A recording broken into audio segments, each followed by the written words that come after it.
Puji Tuhan. Selamat pagi saudara sekalian. Kalau pagi hari ini kita boleh memasuki hari yang baru, maka sesungguhnya disadari ataupun tidak disadari, kita sedang berjalan mengurangi akan waktu hidup kita di dunia ini. Dengan masuknya kita pada hari ini berarti kita sudah berkurang satu hari lagi di dalam hidup kita di dunia ini dan juga semakin dekatnya kedatangan Tuhan Yesus kembali. Kalau saudara benar-benar memperhatikan semua apa yang menjadi tanda yang Tuhan tunjukkan di Alkitab tentang kedatangan Tuhan Yesus kembali, maka saudara pasti akan menyadari bahwa saat ini merupakan saat-saat di mana Tuhan Yesus benar-benar sudah sangat dekat untuk datang kembali. Dan juga waktu kita di dunia ini sudah semakin sedikit. Hal ini adalah hal yang sesungguhnya harusnya membahagiakan kita semua. Karena apa? Karena kita tidak lagi berada di dalam dunia yang dibelenggu oleh kuasa gelap. Saya percaya kita semua punya masalah dalam kehidupan kita. Baik masalah yang karena kebodohan kita, maka ada masalah dalam hidup kita. Atau juga karena datangnya dari tipu daya, kuasa kegelapan yang membuat kita melenceng dari jalan yang seharusnya. Sehingga banyak sekali masalah-masalah yang muncul, yang timbul dalam hidup kita. Dan masalah-masalah yang begitu banyak itu tidak mampu kita atasi kecuali dengan pertolongan Tuhan. Karena Tuhan katakan, marilah kepadaku hai kamu yang letih lesu dan berbeban berat, aku akan memberikan kelegaan kepadamu. Tuhan tidak berjanji untuk menghilangkan masalah kita, tapi Tuhan berjanji akan memberikan kemenangan di dalam kehidupan kita menghadapi apapun juga yang menjadi masalah dan persoalan dalam kehidupan kita. Sudah dekat pada kedatangan Tuhan. Oleh sebab itu pada hari ini, pagi ini saya ingin mengajak kita semua untuk berkonsentrasi. Kita belajar tentang segala sesuatu yang harus kita waspadai. Salah satunya adalah bagian ini. Banyak yang harus kita waspadai di akhir zaman, tapi salah satunya adalah ini. Mari kita baca Matius 13. Matius 13 ayat 24 sampai dengan ayat 30. Saudara simak ayat-ayat ini. Silakan. Matius 13 ayat 24 sampai dengan 30. Yesus membentangkan suatu perumpamaan lain lagi kepada mereka, katanya, hal kerajaan sorga itu seumpama orang yang menaburkan benih yang baik di ladangnya. Tetapi pada waktu semua orang tidur, datanglah musuhnya menaburkan benih lalang di antara gandum itu, lalu pergi. Ketika gandum itu tumbuh dan mulai berbulir, nampak jugalah lalang itu. Maka datanglah hamba-hamba tuan ladang itu kepadanya dan berkata, Tuan, bukankah benih baik yang Tuan taburkan di ladang Tuan? Dari manakah lalang itu? Jawab tuan itu, seorang musuh yang melakukannya. Lalu berkatalah hamba-hamba itu kepadanya, jadi maukah Tuan supaya kami pergi mencabut lalang itu? Tetapi ia berkata, jangan. Sebab mungkin gandum itu ikut tercabut pada waktu kamu mencabut lalang itu. Biarkanlah keduanya tumbuh bersama sampai waktu menuai. Pada waktu itu aku akan berkata kepada para penuai, kumpulkanlah dahulu lalang itu dan ikatlah berberkas-berkas untuk dibakar. Kemudian kumpulkanlah gandum itu ke dalam lumbungku. Hal kerajaan surga adalah semua hal yang berhubungan dengan kerajaan surga. Baik itu definisinya, apa itu kerajaan surga, maupun gambarannya, seperti apa kerajaan surga. Dan bagaimana cara kita untuk bisa memasuki kerajaan surga. Kerajaan dunia semuanya ini akan musnah. Tapi kerajaan surga itu kekal. Dan di sanalah tempat kita berada. Tapi sayang sekali kalau kita tidak tahu apa itu kerajaan surga. Sehingga untuk kerajaan surga ini Tuhan Yesus menjelaskan melalui perumpamaan ini. Yesus membentangkan suatu perumpamaan lain lagi kepada mereka. Berarti ada banyak perumpamaan lain yang menggambarkan tentang kerajaan surga. Katanya, Hal kerajaan surga itu seumpama orang yang menaburkan benih yang baik di ladangnya. Kerajaan surga di sini digambarkan bahwa ada seorang penabur yang menaburkan, dikatakan di sini benih yang baik, gandum di ladang milik dari penabur itu. Dikatakan di sana menaburkan benih yang baik di ladangnya. Jadi ladang ini miliknya penabur. Dan ditaburkan benih yang baik. Tentu saja orang yang punya ladang mungkin sudah mahal dibelinya, sudah mahal dipersiapkannya, diolahnya. Tidak mungkin ditaburkan benih yang buruk. Pasti ditaburkan benih yang baik. Dan dikatakan di sana, tetapi ayat 25, pada saat semua orang tidur. Saat semua orang tidur. Tidur ini adalah gambaran tidak sadar. Kita kalau tidur seringkali juga tidak sadar. Baru sadar setelah bangun. Kita tidur seolah-olah kita berada di alam lain.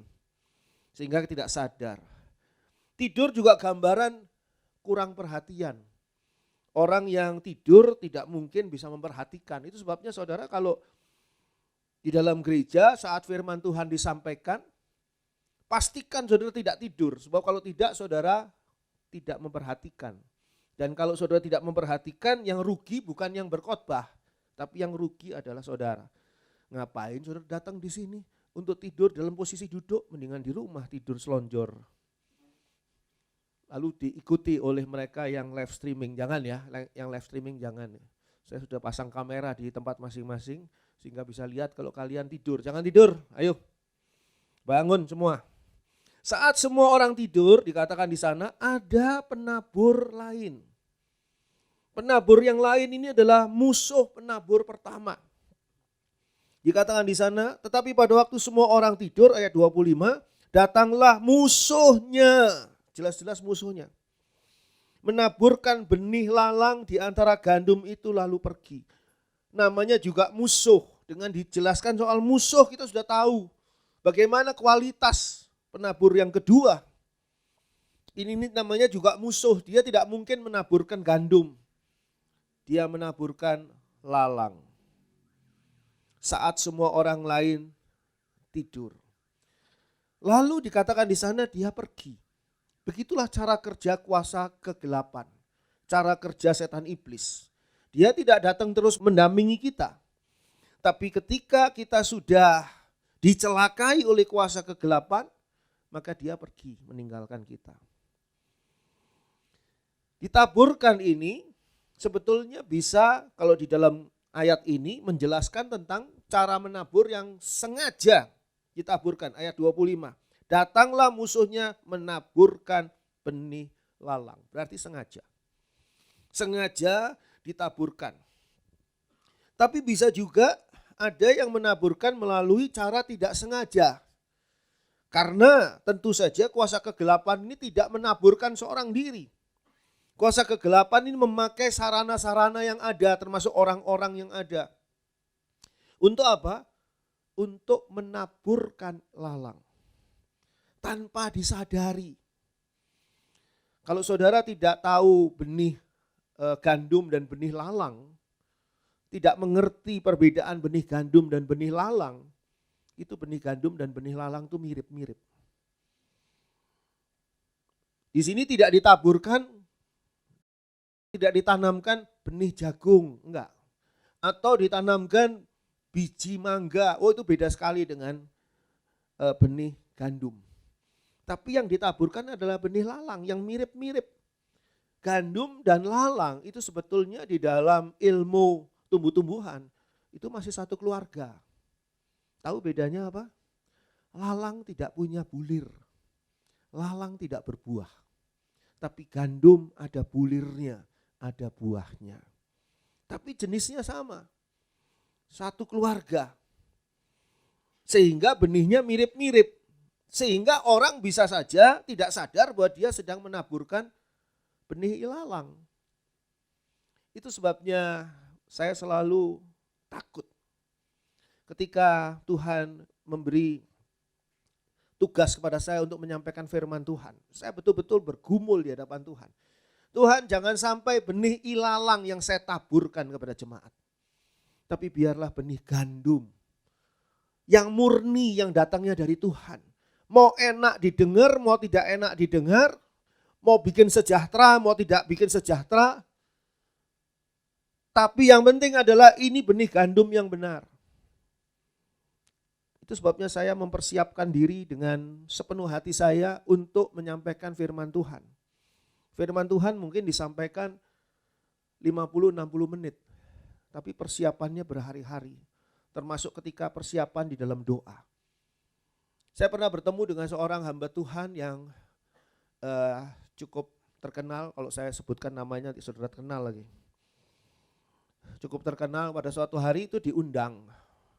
Waktu itu saya masih menjadi asisten gembala. Hamba Tuhan itu diundang oleh pendeta atau gembala tempat saya melayani. Di situ saya sebagai asisten gembala.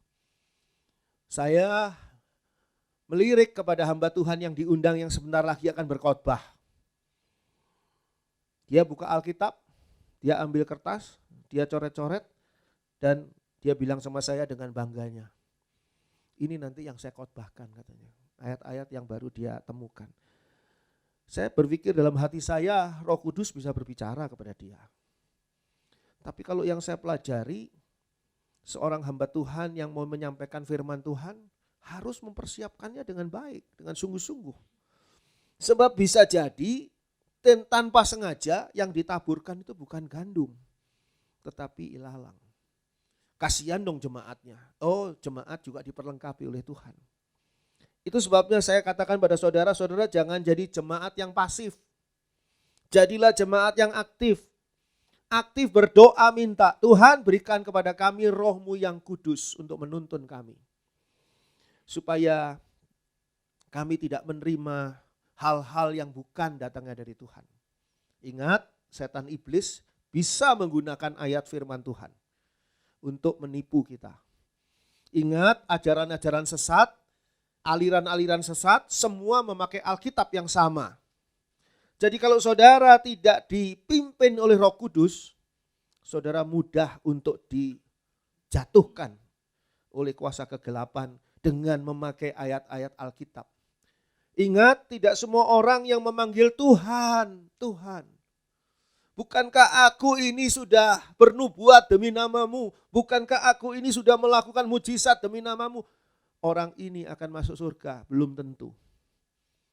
Tergantung dari kemurnian di dalam pelayanannya. Itu sebabnya saya ingatkan kembali pada saudara, penting saudara untuk menjadi seorang jemaat Tuhan yang dewasa rohani. Bukan cuma dicekoki saja, tapi minta pimpinan Roh Kudus Tuhan. Supaya saudara bisa mengetahui, oh ini enggak benar, ini bukan ajaran Tuhan. Gandum dan lalang berbeda, karena gandum mempunyai bulir. Ayat 26. Ketika gandum itu tumbuh dan mulai berbulir, nampak jugalah lalang itu. Kenapa ruginya kok ada lalang di tanah itu, di ladang itu? Ruginya apa? Ruginya ya lalang tadi juga mengambil makanan dari tanah di ladang itu, yang harusnya mestinya miliknya si gandum. Dan lalang itu menjadi membuat itu penuh, ladang itu penuh, tapi gandumnya sedikit. Itu sebabnya Tuhan gak berbicara tentang jumlah orang di dalam sebuah gereja. Tidak ada gunanya gereja yang penuh orangnya, tapi ternyata banyak lalangnya. Itu sebabnya kita perlu hati-hati. Siapapun bisa salah, termasuk ketika kita membiarkan benih lalang itu ditaburkan. Saat saudara menanam padi, ya, gandum mungkin nggak terlalu biasa buat kita, padi, rumput bisa ikut tumbuh. Tapi coba saudara tanam rumput, tidak tumbuh padi. Saudara nanam padi, sebelahnya loh ada rumput, cabuti sama saudara. Saudara nanam rumput, Loh kok sebelahnya ada padi? Nggak mungkin.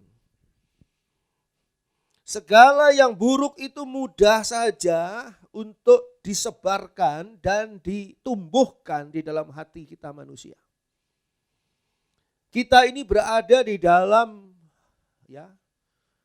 atmosfer dosa.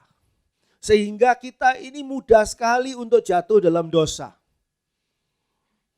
Oleh sebab itu saya berkali-kali mengatakan kepada kita semua, jangan biarkan dirimu untuk hidup di dalam dosa. Berhenti dari hidup dalam dosa.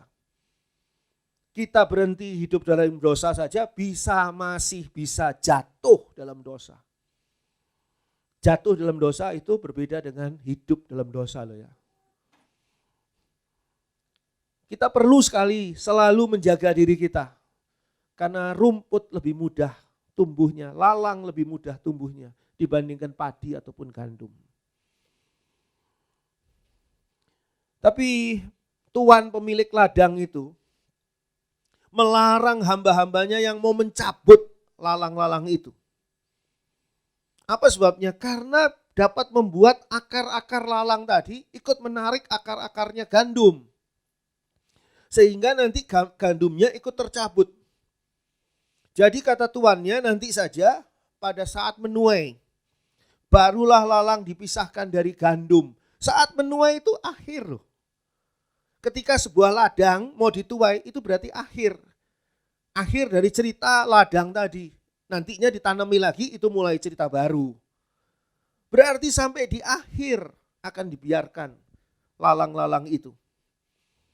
Nanti baru dipisahkan dari gandum. Lalang itu akan dibakar. Sedangkan gandum akan disimpan di lumbung tuannya.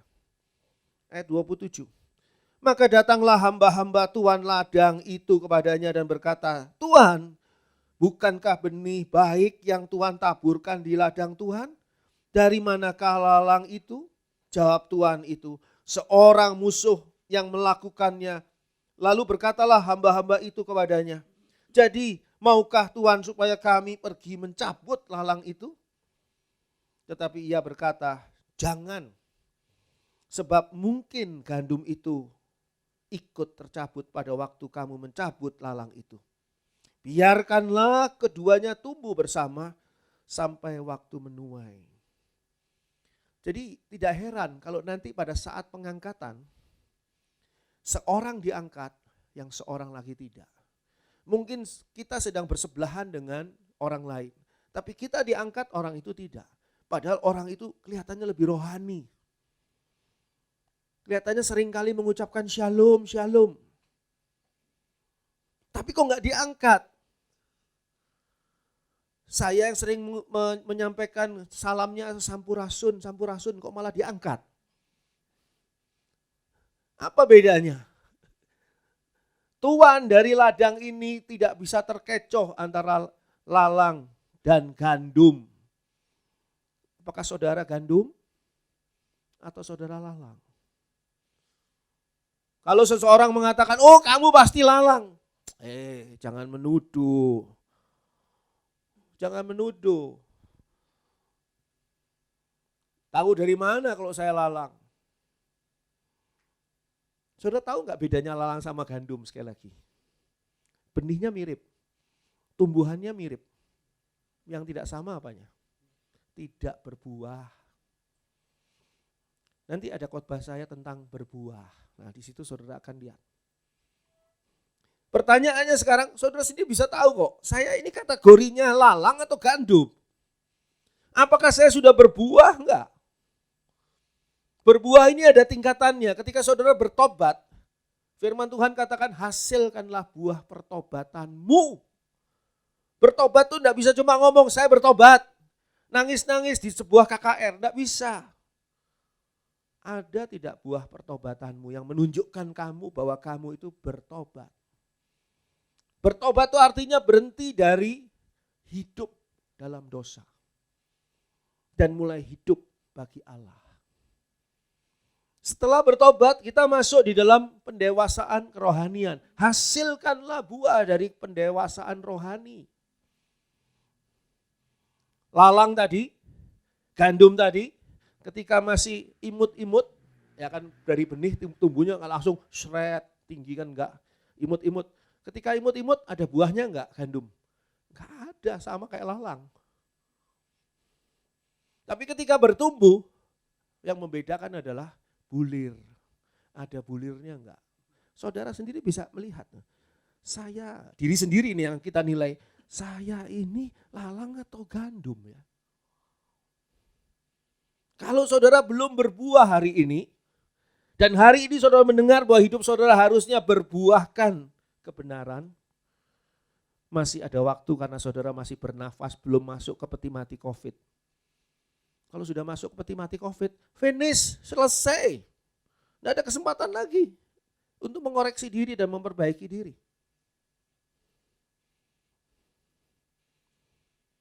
Saya heran ada banyak orang takut akan masalah-masalah yang sedang dihadapinya. Tapi tidak takut untuk berhadapan dengan Tuhan dan mempertanggungjawabkan hidupnya. Suatu saat saudara dan saya, kita semua tidak rombongan, satu demi satu akan berhadapan dengan Tuhan untuk mempertanggungjawabkan kehidupan kita masing-masing. Saya barusan ngobrol dengan seseorang tadi. Saya katakan begini, sebelum ada masalah, semua orang ngerasa dirinya beriman. Karena hidupnya oke-oke saja. Memuji Tuhan, menyanyi dengan iman. Saudara beriman pada Tuhan Yesus, amin, beriman. Gitu. Belum ada masalah. Tapi ketika ada masalah serius, baru tahu dia beriman atau tidak. Saat itu iman dipertaruhkan. Saudara bisa dengarkan kembali khotbah yang lalu, iman yang kosong, iman tanpa percaya. Kok bisa? Bisa. Dia tetap Kristen, tetap percaya Tuhan Yesus, tetapi tidak punya kuasa apa-apa. Mana buahnya? Buah imannya mana?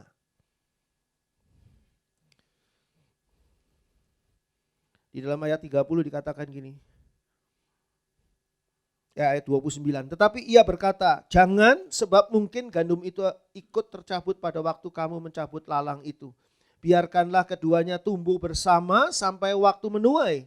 Pada waktu itu aku akan berkata kepada para penuai, kumpulkanlah dahulu lalang itu dan ikatlah berberkas-berkas untuk dibakar. Perhatikan di sana, ikatlah lalang itu untuk dibakar.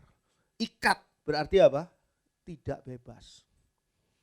Kemudian kumpulkanlah gandum itu ke dalam lumbungku, ikatlah gandum itu. Ada ayatnya? Tidak ada. Gandumnya enggak usah diikat. Karena apa? Gandumnya bebas. So bisa bayangin kalau gandum tidak diikat, bawanya setengah mati, berantakan di jalan. Tapi ini ayat firman Tuhan ini, perumpamaan Tuhan Yesus ini begitu jelas. Lalang diikat, tidak bebas di dalam keterikatannya. Tapi gandum jangan diikat. Masukkan ke dalam lumbungku. Dua penabur itu tidak menaburkan benih yang sama. Hasil yang tumbuh juga tidak sama. Dan akhir kisah dari hasil itu juga tidak sama. Itu sebabnya saya betul-betul berhati-hati di dalam membawa saudara mendengarkan firman Tuhan. Saudara mungkin bisa mendengarkan firman Tuhan melalui banyak sekali cara saat ini ya. Saat ini adalah era informasi yang luar biasa. Tapi tahukah saudara, banyak sekali firman Tuhan yang sampah, bahkan yang sesat, yang tidak benar di dalam internet. Banyak sekali.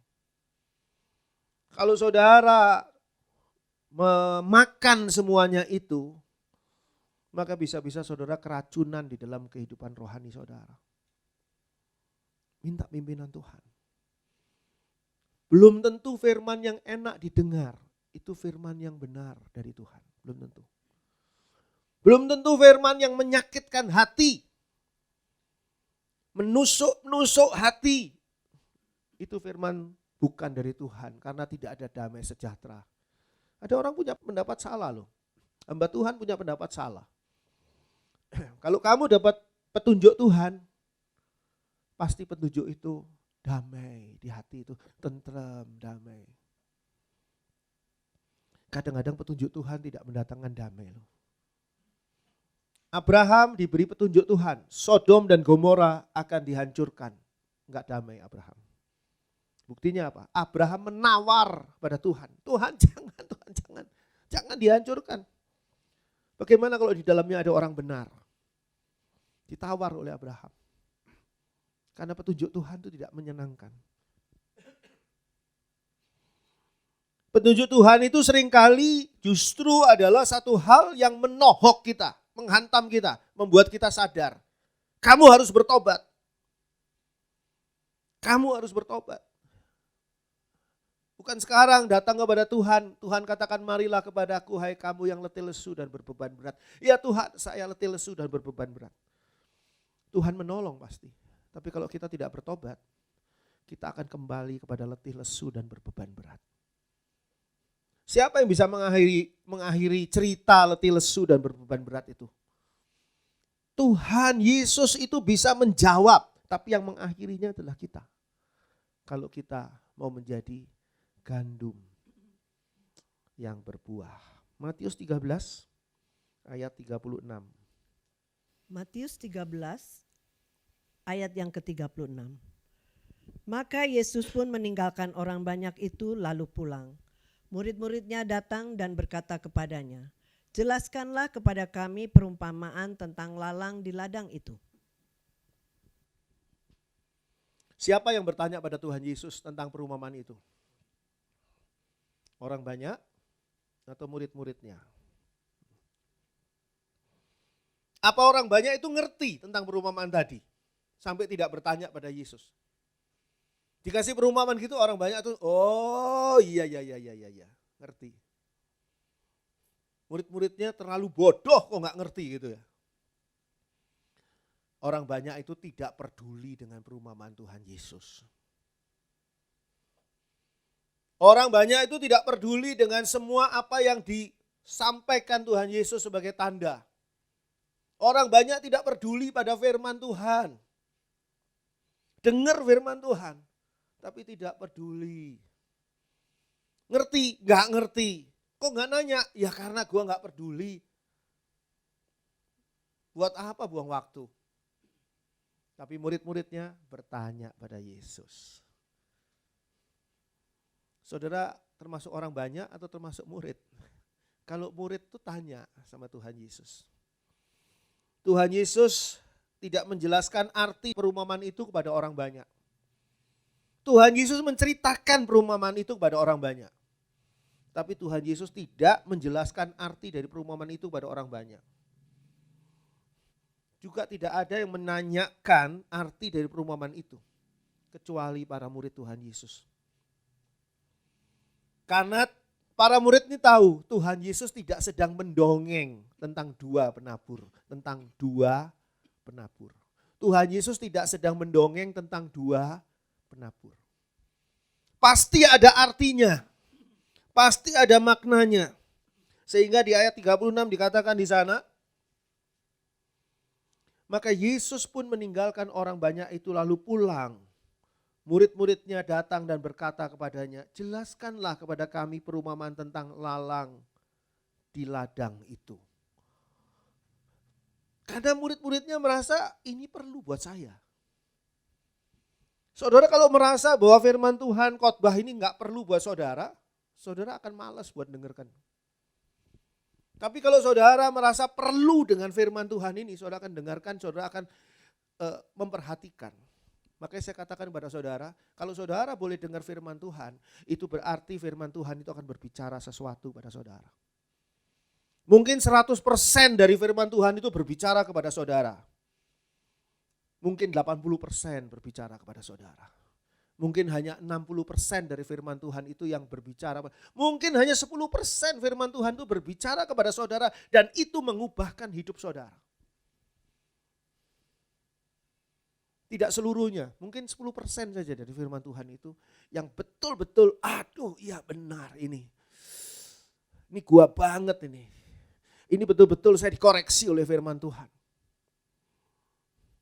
Tapi kalau saudara tidak merasa perlu dengan firman Tuhan itu, males lah. Diajakin ke gereja, diajakin dengar firman Tuhan, diajak untuk mendengarkan firman Tuhan melalui online, melalui YouTube, rekamannya dan sebagainya, diajak Zoom untuk acara Zoom untuk hari Jumat, males lah. Karena merasa bahwa useless. Saya pernah tanya kok pada peserta Zoom, apakah acara ini tidak bermanfaat? Kalau acara ini tidak bermanfaat, saya mau berhenti juga. Jadi kita nggak usah repot-repot ngadain Zoom, buang waktu kita, buang tenaga kita, pikiran kita. Terus nggak ada gunanya, ya buat apa coba? Useless. Ternyata jawaban dari peserta bilang, oh banyak berkatnya Pak Andri, banyak penting kok acara ini. Kami bisa mengetahui ini itu ya. Selama masih ada yang merasa perlu ya saya bilang ayo kita terus. Ya kalau tidak ada ya saya berhenti aja, ngapain. Saya yakin kalau Tuhan Yesus tidak ditanya oleh para murid, apa sih arti perumpamaan itu? Tuhan Yesus gak akan cerita. Diam aja Tuhan Yesus. Sampai Tuhan Yesus naik ke surga tidak diceritakan apa artinya. Kita sebagai murid Tuhan Yesus juga harus banyak bertanya pada Tuhan Yesus tentang segala sesuatu yang mungkin belum kita pahami.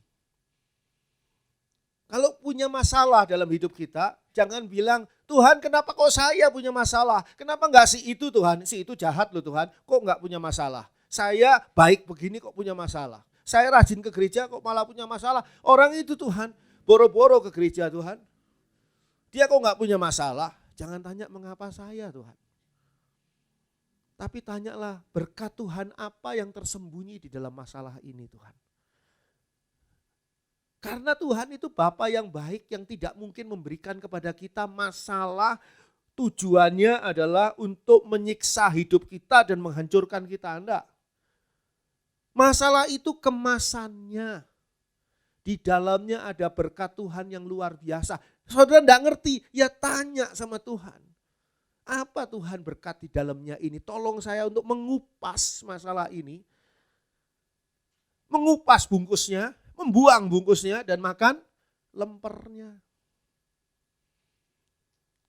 Saudara kalau cuma makan bungkusnya lemper, saya jamin tidak enak. Lemper zaman dulu tuh bungkusnya daun. Kalau lemper zaman sekarang daun ditambah plastik, tidak enak pasti. Buang bungkusnya, makan lempernya. Ketika kita masih anak-anak, mamah kita memberi kita lemper bukan bertujuan supaya kita makan daun. Kalau kita nggak tahu, nggak ngerti cara bukanya, mah gimana sih cara bukanya ini? Nanya. Nah kalau kita sudah lebih besar, punya adik kita nggak ngerti, kita ajari adik kita, gini loh dek cara bukanya, bungkusnya kasih ke adiknya, lempernya kita makan. Salah, itu nggak boleh ya, jahat itu. Kita harus bertanya pada Tuhan, jangan masa bodoh. Jangan masa bodoh dengan, alah saya bukan pendeta ini, saya baca ayat kok nggak ngerti sih. Kadang-kadang obat tidur yang paling manjur tahu apa? Baca Alkitab itu obat tidur paling manjur. Begitu baca Alkitab baru 2 ayat, pulas. Pak Andri firman Tuhan ini memang bikin damai gitu. Begitu baca Alkitab terus pulas.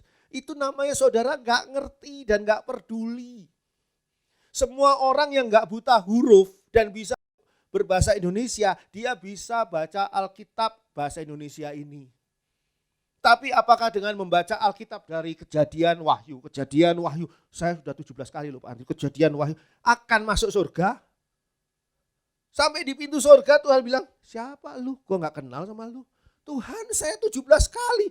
Kejadian wahyu, ayat-ayat saya hafal semua. Khatam saya. Nah masuk surga karena apa? Gak ngerti. Makanya perlu tanya sama Tuhan, tanya. Yeremia 33 ayat 3. Yeremia 33 ayat yang ketiga. Berserulah kepadaku, maka aku akan menjawab engkau dan akan memberitahukan kepadamu hal-hal yang besar dan yang tidak terpahami, yakni hal-hal yang tidak kau ketahui. Tuhan sendiri bilang berserulah kepadaku. Artinya bertanyalah kepadaku, kata Tuhan.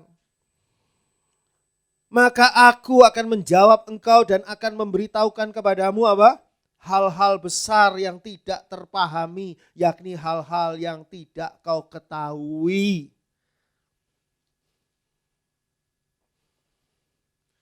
Jigsaw puzzle, kalau baru 4 potong, satu gambar itu 4 potong, satu gambar gede itu 4 potong jigsaw puzzle-nya. Gampang. Nyusunnya gampang. Ya kan? Jigsaw puzzle yang sudah satu lembar itu isinya 16 potong. Gampang enggak? Masih gampang. Tapi kok jigsaw puzzle sudah 5.000 potong, udah kecil-kecil. Potongannya satu sama potongan yang lain mirip. Ini kok biru-biru semua, ini hijau-hijau semua. Tahu hijau ini rumput ini, biru ini langit, tapi gimana masangnya ini? 5.000 keping. Rambut saudara tebel sampai botak, tumbuh lagi sampai botak, belum selesai jigsaw puzzle. Itu kadang-kadang sekarang laku loh jigsaw puzzle seperti itu karena apa? Harus lockdown di rumah kan. Jadi apa mainannya? Daripada ribut sama istri, ribut sama suami, mendingan jigsaw puzzle. Udah rapi-rapi gini. Besok paginya meja jigsaw puzzle sudah diberesi sama pembantu. Jigsaw puzzle sudah rapi, masuk ke dus lagi. Tadi padahal sudah 3/4 loh. Sudah 70-60% loh, selesai, sudah kelihatan gambarnya. Mau saudara bunuh orang itu? Jengkelnya luar biasa. Pernah gitu ke saudara kayak gitu? Hidup kita kadang-kadang kayak jigsaw puzzle. Kita enggak tahu jawabannya. Harus gimana sih? Kita perlu berseru kepada ahlinya, yaitu Allah. Dia berjanji akan, dikatakan di sini pada ayat 3, akan menjawab engkau dan akan memberitahukan kepadamu hal-hal yang besar yang tidak terpahami dalam dimensimu, hai manusia. Yakni hal-hal yang tidak kau ketahui karena engkau hanya debu tanah. Tanya sama Tuhan. Tuhan, apa yang tersembunyi di dalam masalah ini Tuhan? Pasti selesai masalah ini saya dapat berkat Tuhan. Bagaimana Tuhan caranya untuk supaya saya bisa mendapatkan berkat ini dan memenangkan persoalan yang sedang saya hadapi ini Tuhan. Tolong Tuhan. Dengan cara seperti itu, saudara akan mendapatkan berkat yang luar biasa.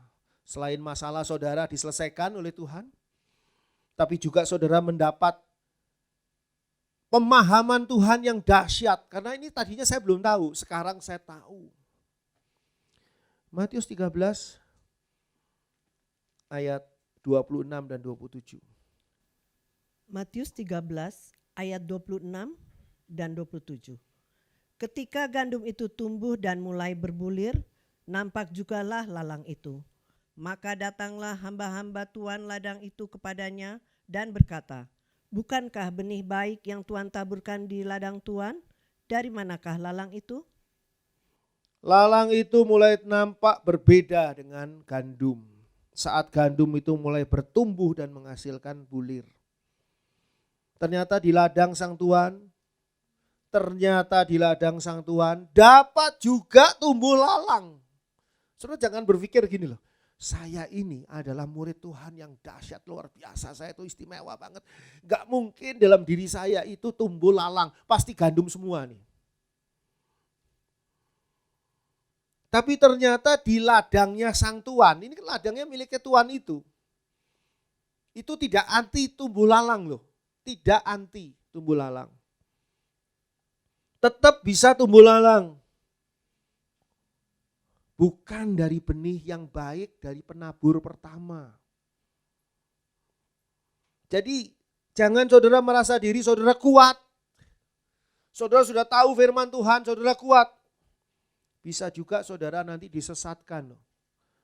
Banyak orang karena mempelajari firman Tuhan secara salah, jadi sesat.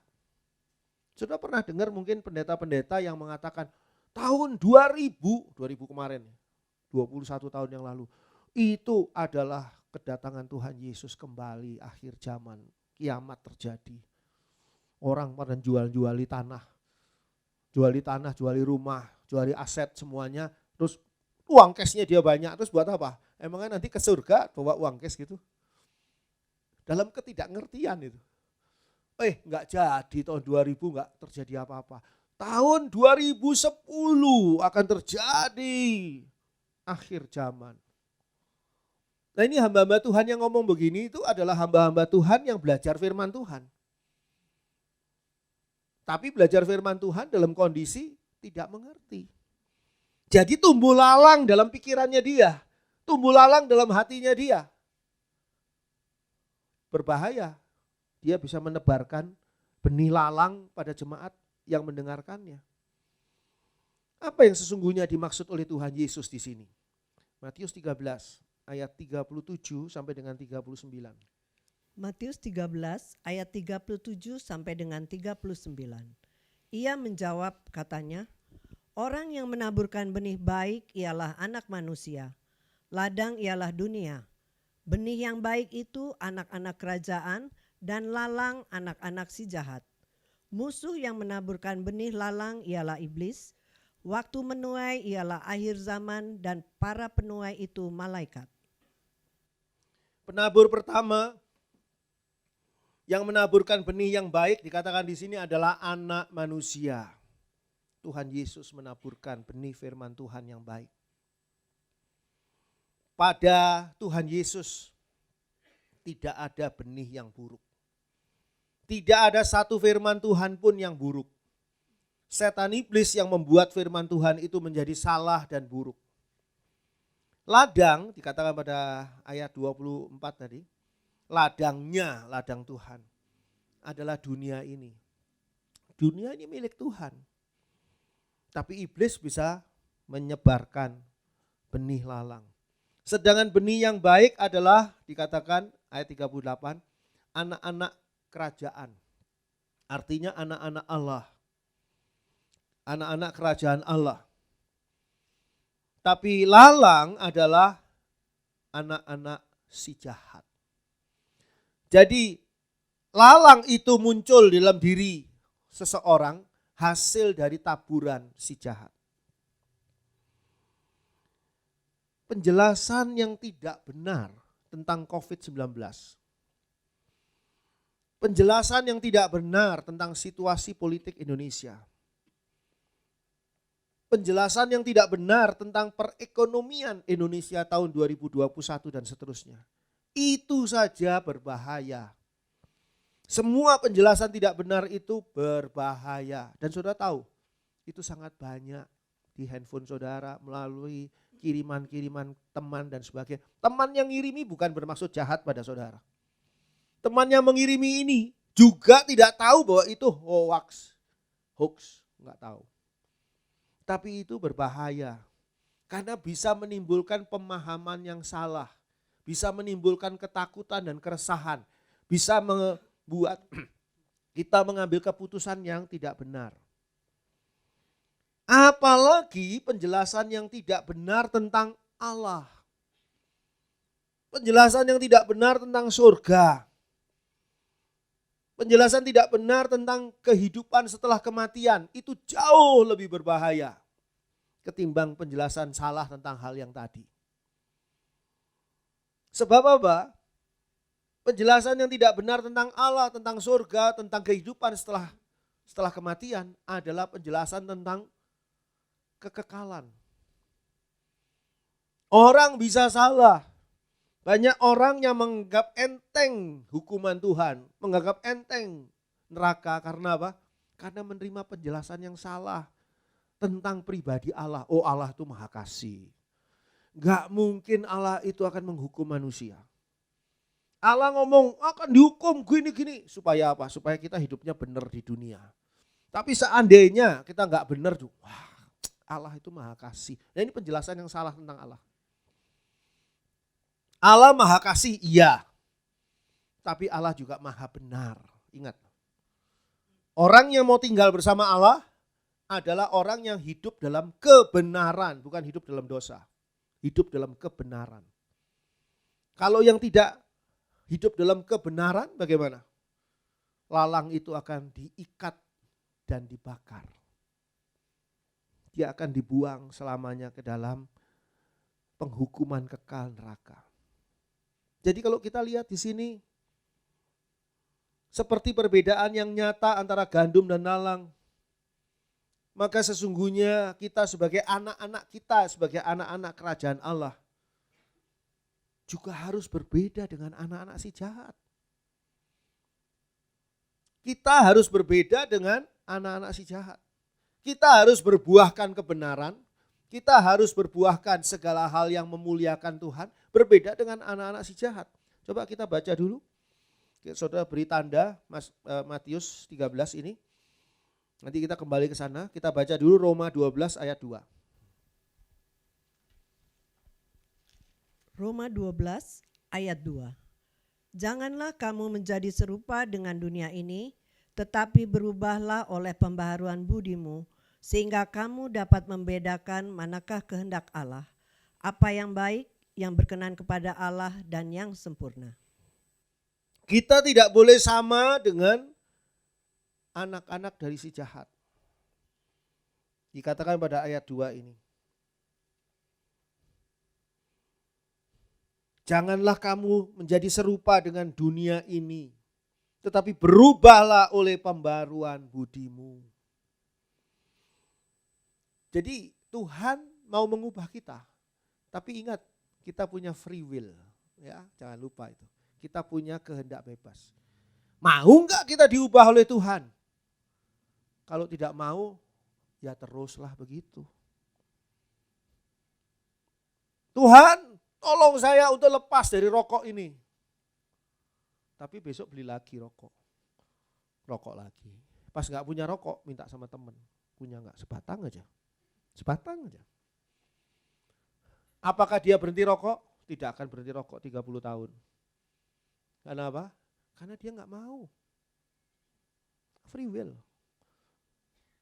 Orang yang hidup dalam dosa, sudah dengar firman Tuhan berkali-kali, tidak mau bertobat, apa dia bisa berhenti dari dosanya? Tidak bisa. Karena apa? Karena dia akan terus hidup dalam dosa. Sampai pada akhirnya nanti penghukuman Tuhan datang. Baru terlambat semuanya. Orang yang atau gandum yang sudah punya bulir, jangan buang bulirnya, dibuang bulirnya terus dia pura-pura jadi seperti lalang. Ya ikut dicabut, nanti ikut dibakar. Karena apa? Karena mirip. Bedanya cuma di bulir.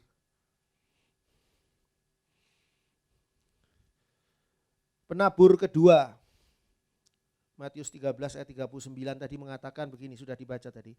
Penabur kedua adalah musuh, yaitu iblis, yang menaburkan benih lalang.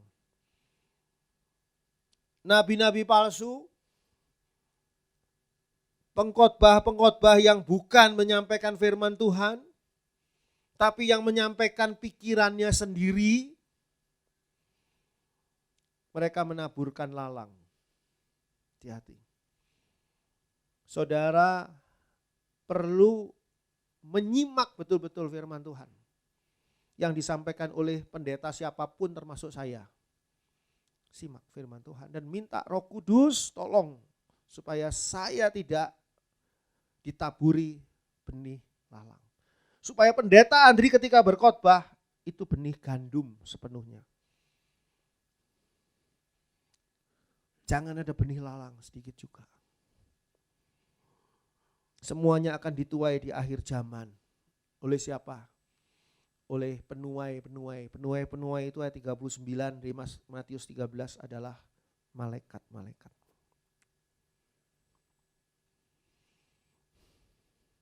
Matius 13 ayat 28 sampai dengan ayat 30. Matius 13 ayat 28 sampai dengan 30. Jawab Tuhan itu, seorang musuh yang melakukannya.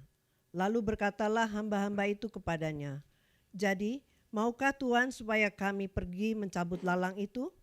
Tetapi ia berkata, jangan, sebab mungkin gandum itu ikut tercabut pada waktu kamu mencabut lalang itu. Biarkanlah keduanya tumbuh bersama sampai waktu menuai.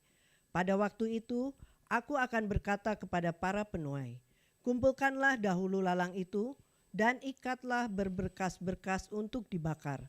Kemudian kumpulkanlah gandum itu ke dalam lumbungku. Penabur kedua yang menaburkan benih lalang adalah musuh. Udah jelas musuh. Musuh tidak mungkin memberikan yang baik. Itu sebabnya Tuhan Yesus katakan musuh. Musuh kita itu bukan manusia. Musuh kita adalah iblis, setan, dan kuasa kegelapan. Lalu mengapa lalang itu tidak dicabut saja sekarang? Dikatakan tadi, ayat 28 bagian akhir, lalu berkatalah hamba-hamba itu kepadanya, jadi maukah Tuhan supaya kami pergi mencabut lalang itu? Kenapa tidak dicabut sekarang? Ini perbedaan antara logika, pikiran manusia dengan pikiran sang Tuhan. Logikanya Tuhan tidak sama dengan pikiran sang Tuhan. Pikiran sang Tuhan mengatakan begini, ayat 29. Tetapi ia berkata, jangan sebab mungkin gandum itu ikut tercabut pada waktu kamu mencabut lalang itu. Itu sebabnya ya salah kalau seorang hamba Tuhan memecat atau mengusir jemaat yang dianggap sebagai troublemaker. Hamba Tuhan itu harus menyerahkan kepada Tuhan. Terserah Tuhan. Mungkin jemaat yang membuat masalah ini adalah justru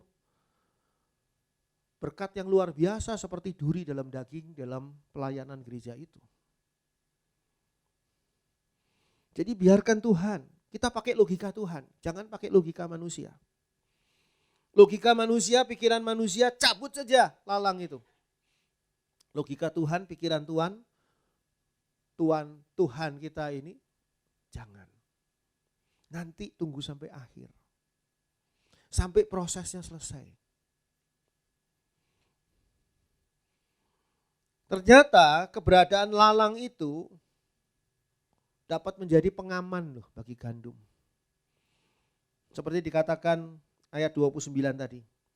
Tapi ia berkata, jangan sebab mungkin gandum itu ikut tercabut pada waktu kamu mencabut lalang itu. Berarti ketika lalang itu tidak dicabut, gandum itu aman. Jadi tanpa sadar kita belajar. Sesuatu yang jelek, yang mungkin buat kita menjadi satu troublemaker atau menjadi satu duri dalam daging atau apapun juga lah. Biar Tuhan sendiri yang mengatasinya. Sebab kalau tidak, kita salah dalam bertindak. Mungkin justru itu diadakan untuk kebaikan kita. Allah turut bekerja dalam segala sesuatu untuk mendatangkan kebaikan bagi saudara dan saya.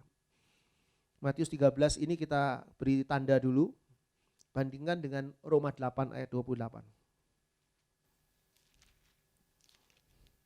Roma 8 ayat yang ke-28. Kita tahu sekarang bahwa Allah turut bekerja dalam segala sesuatu untuk mendatangkan kebaikan bagi mereka yang mengasihi Dia, yaitu bagi mereka yang terpanggil sesuai dengan rencana Allah. Jadi Allah ikut bekerja, termasuk di dalam segala situasi yang buruk yang terjadi. Saya berkata kepada rekan hamba Tuhan yang terkena COVID-19, kamu kena COVID-19 itu bukan hal yang baik. Pasti hal yang buruk. Apalagi kamu menularkan keluargamu. Itu bukan hal yang baik. Tapi kalau kamu punya iman kepada Tuhan, percaya bahwa Allah turut bekerja dalam situasi COVID-mu ini untuk mendatangkan kebaikan bagimu yang tidak akan diterima oleh orang lain. Kamu yang akan menerimanya. Dan kamu tidak akan menerimanya kalau tidak melalui jalur yang namanya COVID-19. Masalah jangan dicari. Kalau masalah dicari itu bodohnya kita sendiri. Sengaja. Di mana tempat perawatan orang COVID? Oh di situ saya ke sana dan saya tidak pakai masker dan saya berpelukan dengan orang-orang penyakit COVID ini. Nah itu namanya nyari masalah. Masalah enggak usah dicari. Tapi ketika masalah itu ada, percayalah Tuhan sedang bekerja melalui masalah itu untuk kebaikan saudara. Gara-gara masalah itu, maka kita akan menerima satu penilaian yang istimewa. Kenapa gandum itu istimewa di ladang itu? Kenapa? Karena ada lalang. Lalang yang tidak ada bulirnya kelihatan. Kelihatan sekali berbeda dengan gandum yang berbulir.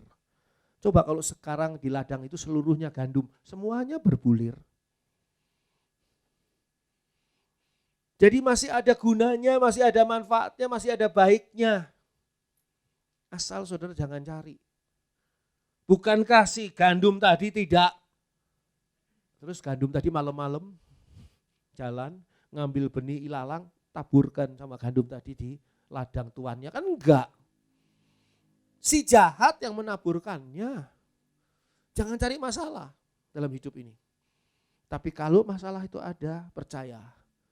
Allah turut bekerja dalam segala sesuatu untuk mendatangkan kebaikan bagi mereka yang mengasihi Dia. Percaya bahwa Allah sedang melakukan sesuatu yang luar biasa dahsyat dalam hidup saudara yang tidak pernah akan saudara peroleh kalau tidak melalui jalan ini. Gandum dan lalang tidak selamanya dibiarkan. Ada batas waktunya. Kapan itu? Waktu menuai. Waktu menuai tinggal sebentar lagi. Waktu menuai tinggal sebentar lagi. Sehingga bagi saudara gandum-gandum yang belum berbulir, waktu saudara untuk berbuah itu tinggal sebentar lagi. Kalau tidak sekarang, kapan saudara mau berbuah? Saya beritahukan pada saudara, saya pernah menceritakan ini. Gereja yang sehat, berapa perbandingan antara pelayan Tuhan di sebuah gereja yang sehat dengan jumlah jemaat? Berapa? Apakah pelayan Tuhan di gereja yang sehat itu 10% dari jumlah jemaat itu yang sehat? Atau 5%? Ya 5%, atau kalau jemaatnya 100 ya 10 orang yang pelayanan ya cukuplah, sehatlah. Kurang? Ya 20% lah, udah 20 lah cukup. Gereja yang sehat itu pelayan Tuhannya 100%. Jemaat itu melayani. Saudara sudah ada pelayanan belum? Belum Pak Andri. Malah kalau ditunjuk pelayan saya nolak Pak Andri. Lu hebat ya saya ya. Kapan saudara mau berbuah? Kapan saudara mau berbuah?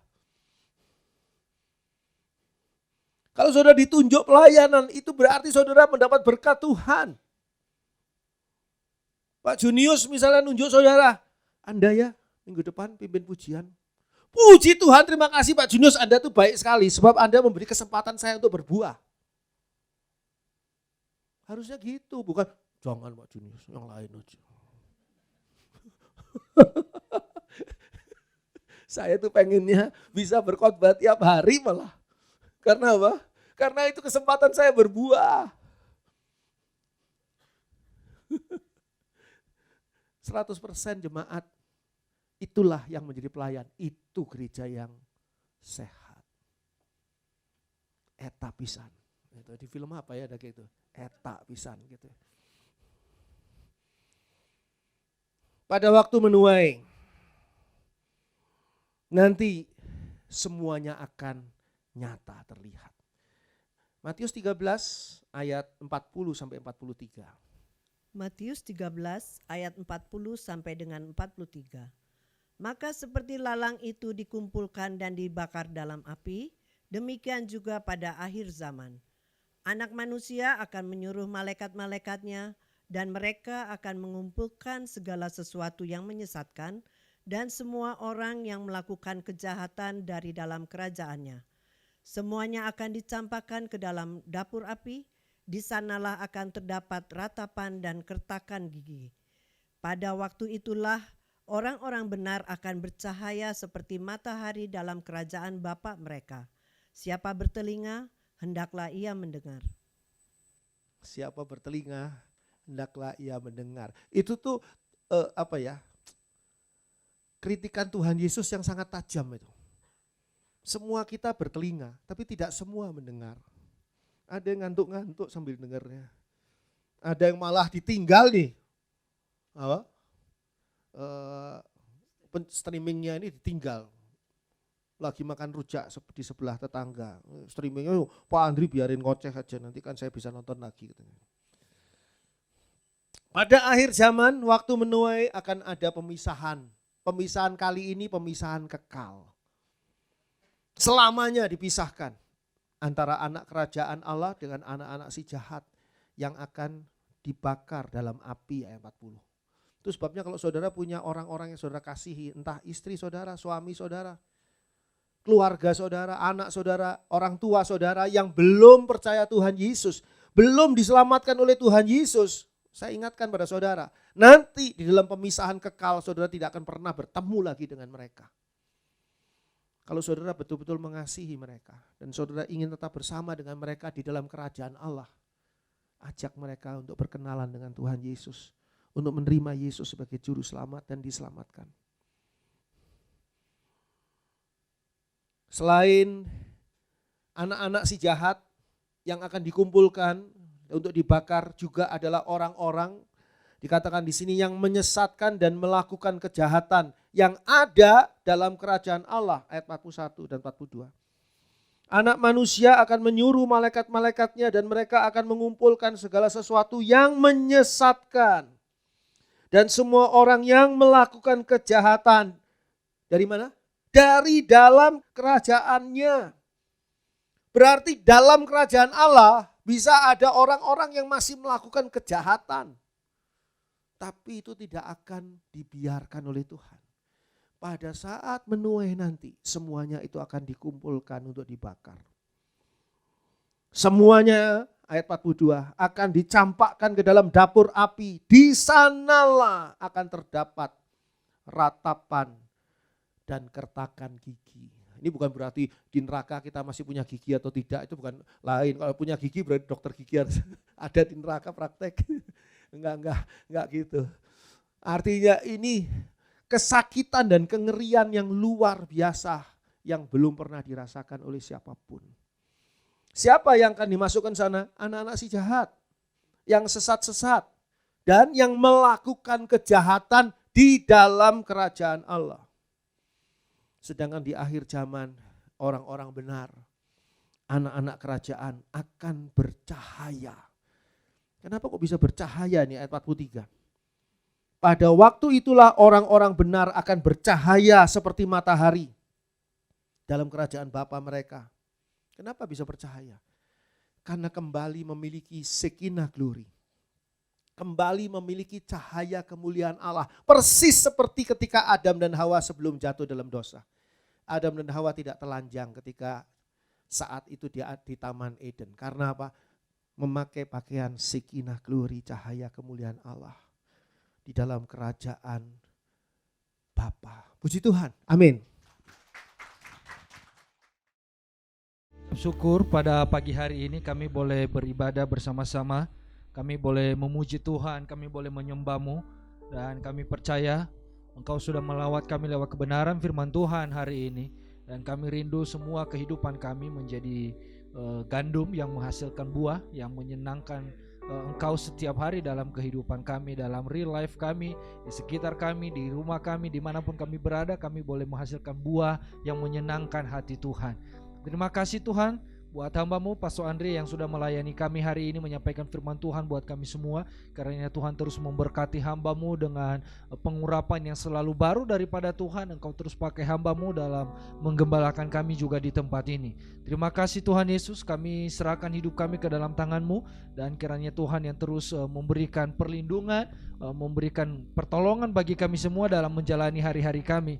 Terlebih-lebih ya Tuhan, ketika kami keluar dari ruangan ini, di rumah dimanapun kami pergi, Tuhan memberikan perlindungan yang ekstra buat kami, sehingga tidak ada satupun di antara kami yang terpapar oleh virus corona. Dan apapun yang tidak berasal daripada Tuhan, Tuhan memberikan kami kesehatan yang prima ya Tuhan, sehingga kami tetap bisa memuji Tuhan dan menyembah-Mu dan bersekutu di tempat ini bersama-sama. Setiap persembahan yang sudah dibawa hari ini, kiranya Tuhan yang memberkati dengan berlimpah kali ganda buat setiap anak-anak-Mu yang sudah memberikan dengan penuh sukacita dalam segala hal dalam kehidupan mereka. Tuhan berkati. Terima kasih Bapa, kami terus berdoa buat bangsa dan negara kami Indonesia. Tuhan berkati bangsa ini. Kami nyatakan ada berkat yang berkelimpahan dan damai sejahtera terjadi buat bangsa kami di dalam bagian apapun.